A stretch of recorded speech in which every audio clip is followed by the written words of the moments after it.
दादा और उसके साथ 2 बच्चे हैं। गांव के उस पास खेतों में अपनी बकरियां ले जाते हैं। पेड़ के साए के नीचे बैठकर हंसी मजाक कर रहे होते हैं। इतने में एक काले रंग का कुत्ता चुपके से आता है और भौंकने लगता है। इतने में वह बकरियों के पीछे भागता है। दादा, दोनों बच्चे उसके पीछे पीछे भागते हैं। कुत्ता बकरी के बच्चे को गांव की गलियों से गुजरता हुआ एक खेत में ले जाता है। वहां उसको चीर फाड़ कर देता है। बकरी का बच्चा तड़प रहा होता है।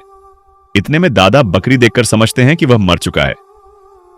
दफना देते हैं। बकरी अपने बच्चे की कब्र पर बैठी रो रही होती है। बच्चे, दादा भी परेशान हैं।